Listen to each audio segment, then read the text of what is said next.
Welcome everyone. Let me introduce you to Knut Nordby.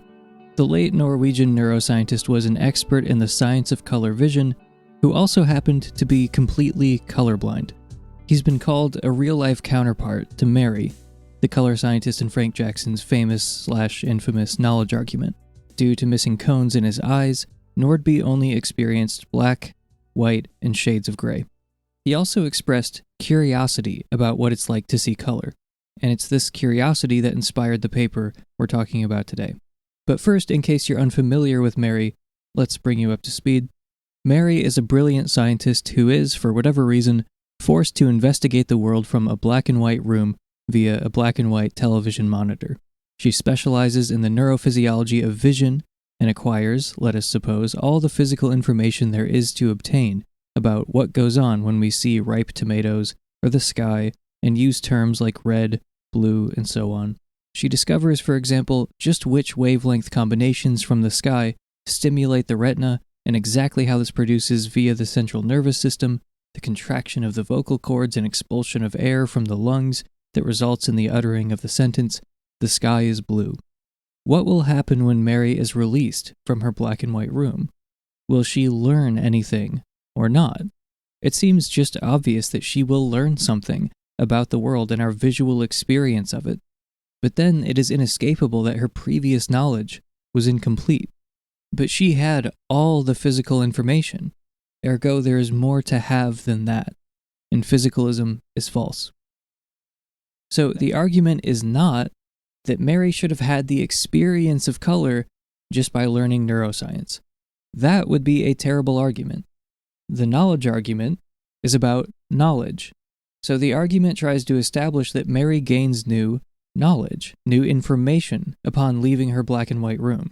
And if that's the case, it's not true that neuroscience is giving her the complete metaphysical story of what consciousness is essentially. She shouldn't be able to learn some new essential feature of color experience since she already has the complete neuroscientific story of color experience. And yet, when she experiences red for the first time, she does just that. As it's summarized in the SEP entry, 1. Mary has all the physical information concerning human color vision before her release. Premise 2. But there is some information about human color vision that she does not have before her release. Therefore, not all information is physical information. So, minimally, this shows that there's a conceptual gap between the physical and the phenomenal, a gap which factors into arguments against physicalism. And it also perhaps places some in-principle limits on the reach of physical science. There are some things that science just can't get at due to the nature of science and the nature of the phenomena. So what do physicalists have to say? Well, they've generated a number of responses to this argument. Some reject that Mary actually learns anything new when she leaves her black and white room. They effectively deny that there's even a conceptual gap between the physical and the phenomenal. Once you have the physical story, you can work out the phenomenal story. That's the nuclear option, as most physicalists want to concede that there's a conceptual gap since there are many arguments that seem to establish at least that much. Many physicalists try to square their view with the idea that Mary did learn something new. She did gain knowledge, even though she didn't gain any new information. The ability hypothesis and the phenomenal concept strategy are two prominent ways of doing this, and we'll be coming back to those strategies in a moment. Okay, so we've talked a bit about Mary and about Nordby, but there's one other character that you should meet, Fred. So what's the deal with Fred? Fred appears in the same article as Mary. Fred sees a color that you and I cannot see.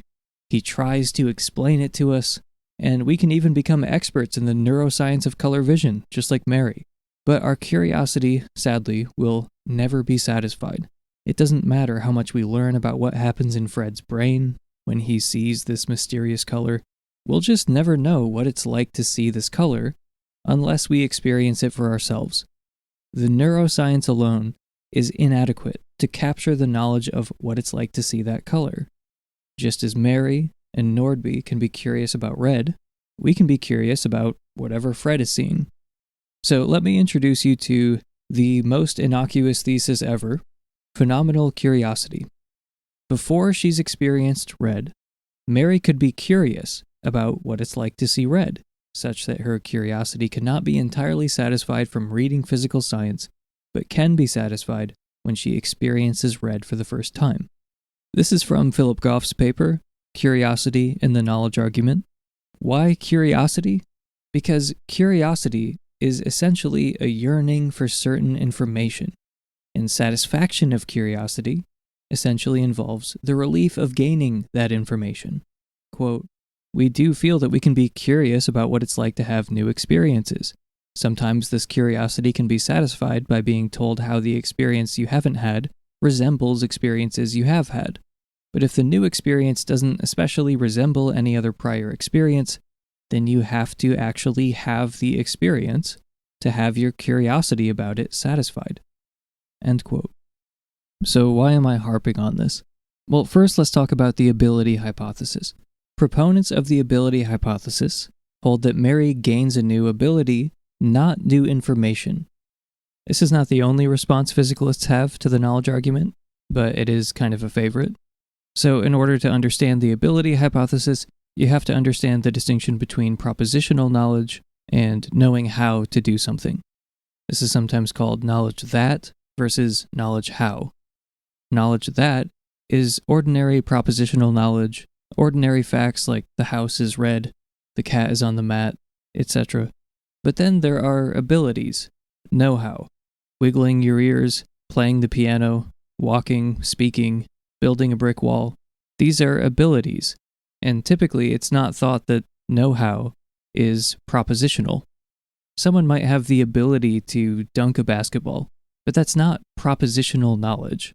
It's not like you can just sit down and read a book and learn more and more propositional knowledge, just acquire more facts, and then eventually you'll know how to dunk a basketball. It's not that kind of knowledge. So proponents of the ability hypothesis try to account for the difference in Mary just in terms of abilities, just in terms of know-how, not in terms of propositional knowledge. So in that way, they avoid conceding that Mary gained new information while conceding that Mary gains knowledge. So she doesn't gain any knowledge about something that is the case, but only knowledge of a bundle of abilities like the ability to imagine, the ability to remember, and recognize colors, to differentiate red from not red. As David Lewis put it, the ability hypothesis says that knowing what an experience is like just is the possession of these abilities to remember, imagine, and recognize. It isn't knowing that, it's knowing how. But Goff provides an argument against the ability hypothesis with phenomenal curiosity. Remember, the whole point of the ability hypothesis is to avoid the idea that Mary gains new information. The reason for focusing on phenomenal curiosity is that it essentially involves yearning for new information.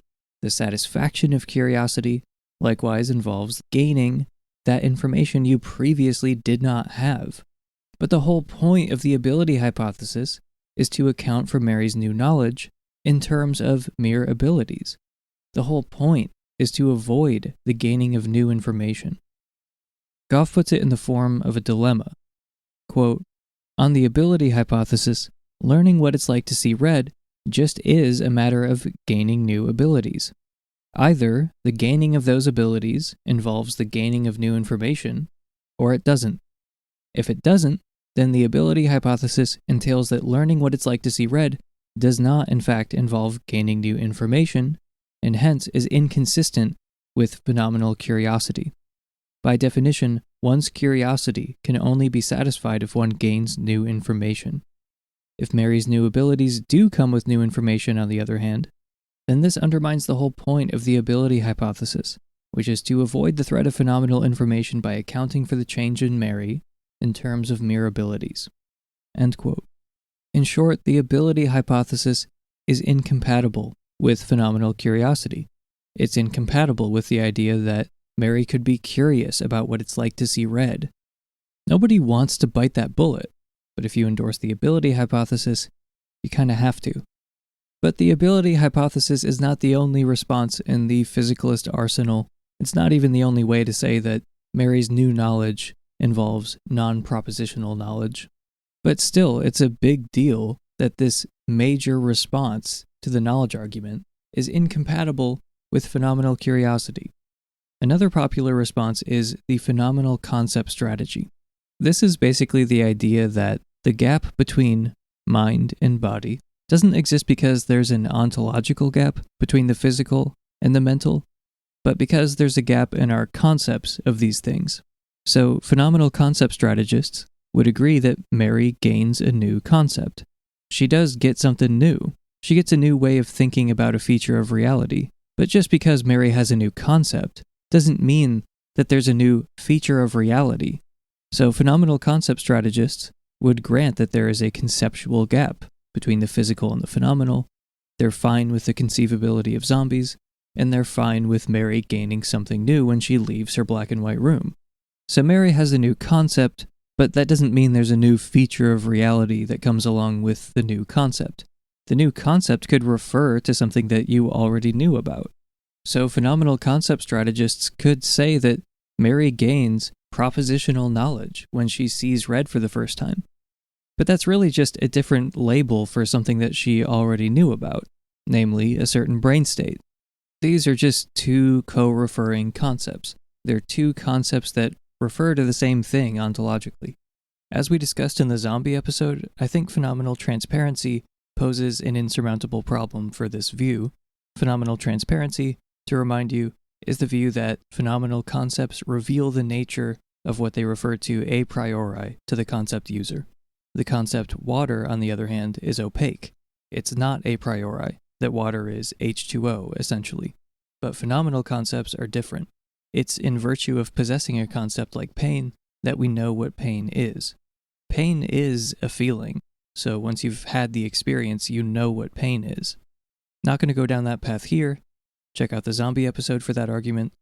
So if you're a type B physicalist, you're going to have to reject the idea that phenomenal concepts are transparent. But you're also going to have to add phenomenal curiosity to that list as well. So according to type B physicalists, physicalism is true even though there's a conceptual gap between the physical and the phenomenal. So you can't move a priori from the fact that someone's in some physical state to the fact that they're in some conscious state or vice versa, because physical and phenomenal concepts are such different kinds of concept. Nonetheless, every phenomenal concept co-refers with some physical concept. Metaphysical monism, conceptual dualism. It's supposed to be the best of both worlds. And again, we talked a little bit about why this doesn't work in the zombie episode. So along with the proponents of the ability hypothesis, phenomenal concept strategists are fine with saying that Mary gains new knowledge when she sees red for the first time. But that new knowledge doesn't involve, quote, learning about a new feature of reality. It wholly consists in gaining a different way of thinking about a property that Mary already knew about. Mary already knew that people instantiate a certain pattern of neural firing when they see red things. Post-release Mary can know that people have this experience when they see red things. But this experience is just a new concept that refers to the pattern of neural firings that she already knew about. End quote. So, as you might have guessed, phenomenal curiosity throws a wrench in this. If curiosity is essentially a yearning for certain information, and the satisfaction of curiosity essentially involves gaining that information, then it would seem that the phenomenal concept strategy runs afoul of phenomenal curiosity as well. Quote, merely gaining a new way of referring to something that you already knew about cannot, in itself, satisfy your curiosity. End quote. So the phenomenal concept strategy, like the ability hypothesis, is incompatible with phenomenal curiosity, which I will remind you is the most innocuous thing that has ever been discussed on this podcast. Okay, so what's the real answer? Well, obviously we want to accept phenomenal curiosity. We don't want to commit ourselves to anything that requires us to reject that. One thing that can easily account for phenomenal curiosity is revelation. It's basically the idea that if you have the experience, you know something about the essence of the experience. To put it precisely, Goff defines it as, quote, for any conscious experience, one knows the essence of C if and only if one knows what it's like to have C. And he also defines the more moderate thesis of strong partial revelation as, quote, for any given experience E, to know what it's like to have E is to know something of the essence of E, something that goes beyond what can be discerned from physical science. End quote. Basically, if you have a conscious experience, you know something about the essence of that conscious experience. And further, that's the only way you could know. Now just apply this to a particular experience like pain. If you had never felt pain, you would be missing something about the essence of pain, namely, how it feels. How it feels is not some accidental detail that you could, take it or leave it. No, that is part of the essence of pain. That's part of the nature of pain. And if you've never felt it, you're just not going to know what it is. And if you've felt it, you know at least something about what it is. So that's the rough outline of how I understand revelation. Why that would be rejected as implausible, let alone crazy, is totally beyond me. Well, regardless of what you think about revelation, it can easily account for phenomenal curiosity. Quote, coming to know what it's like to see red on revelation is not just a matter of gaining new abilities or gaining a new concept, but a matter of gaining new information about the essential nature of red experiences. New information that wasn't available to Mary in her black and white room. The proponent of revelation can hold that it is the gaining of this information that satisfies Mary's curiosity. Continuing along, quote, the satisfaction of curiosity is essentially a matter of yearning for certain information. The curiosity is satisfied when the information is accessed. What we need to account for phenomenal curiosity is a story about what information Mary lacked in her black and white room and gained when she was released. Revelation and strong partial revelation each provide this. End quote. The upshot is that the ability hypothesis and the phenomenal concept strategy are not amenable to phenomenal curiosity.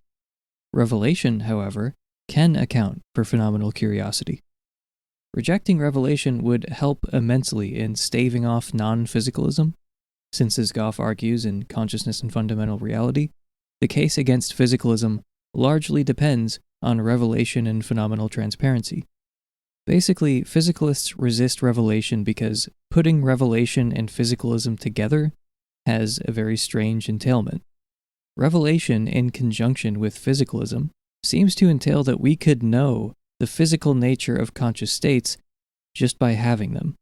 Just by being conscious, you would have access to the underlying neurology, which is obviously not the case. Say that pain is correlated with C fibers firing in the brain. Obviously, it is not the case that you can feel pain and have access to the C fibers, knowing the physical nature of the conscious state you're in. But revelation in conjunction with physicalism entails that you should be able to do just that. So revelation has got to go if you're a physicalist. Quote, if revelation is true, and our conscious states have a physical nature, then we should have introspective access to that physical nature, which is patently not the case. Neuroscience is not that easy. If revelation is false, then it's the job of scientific investigation to determine the essential nature of consciousness, and hence there can be no philosophical grounds for disputing the physicality of consciousness. End quote. In short, there's a lot at stake when it comes to revelation. But returning to the knowledge argument and curiosity, the ability hypothesis and the phenomenal concept strategy are not amenable to curiosity. So something's got to give. You either have to reject phenomenal curiosity, which is quite the bullet to bite, or you've got to reject two of the favorite responses of physicalists to the knowledge argument. Quote, if, as revelation or strong partial revelation supposes, Mary gains new information about the essential nature of color experience upon liberation, then we can no longer hold that she already had complete information about the metaphysical nature of color experience when still in her black and white room. Hence, a conventional physicalist hypothesis is ruled out.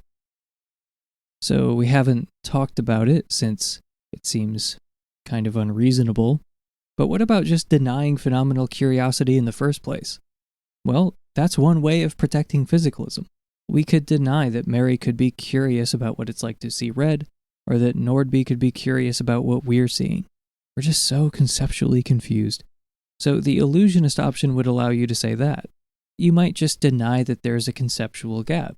You might say, well, we can learn about Fred's brain and just work out what he's seeing and satisfy our curiosity in that sort of way. Now, you can take this option because it's a free country, but if you're just searching for the truth, I don't know why you would take this route. Obviously, we can be curious about what it's like to have new experiences, and it seems almost equally clear that your curiosity cannot be completely satisfied by learning physical science. You just have to have the experience, a fact that happens to be best explained by revelation. These non-radical middle ground forms of physicalism are untenable in light of phenomenal curiosity. As Goff points out at the end of his paper, quote, either we accept phenomenal curiosity and are led to views which oppose conventional physicalism, such as dualism or Russellian monism, or we deny phenomenal curiosity and are led to illusionism, or at least the denial of even a conceptual distinction between the mental and the physical. The middle ground of moderate physicalism, I suggest, is not sustainable. End quote. Moderate physicalists meaning the proponents of the ability hypothesis and the phenomenal concept strategy. The people who want to say, yeah, Mary gains new knowledge, but it's still not a threat to physicalism because she either just gains a new bundle of abilities, she gains know-how but not knowledge of that, or she basically slaps a new label on information she already had. Phenomenal curiosity throws a wrench in that. If Goff is right, then we have to make a choice. Not between non-physicalism and physicalism, but between non-physicalism and the most radical forms of physicalism that even most physicalists don't want to entertain. And since we're at the end here, let me remind you of what phenomenal curiosity is.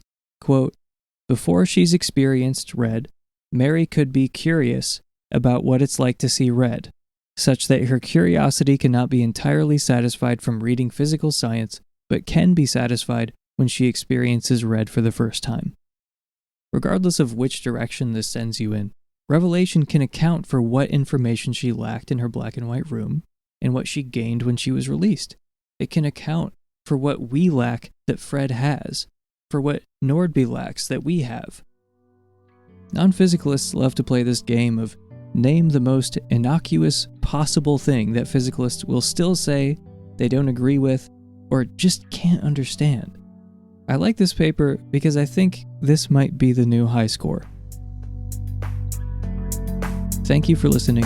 I've been Emerson Green, and I'll see you next time.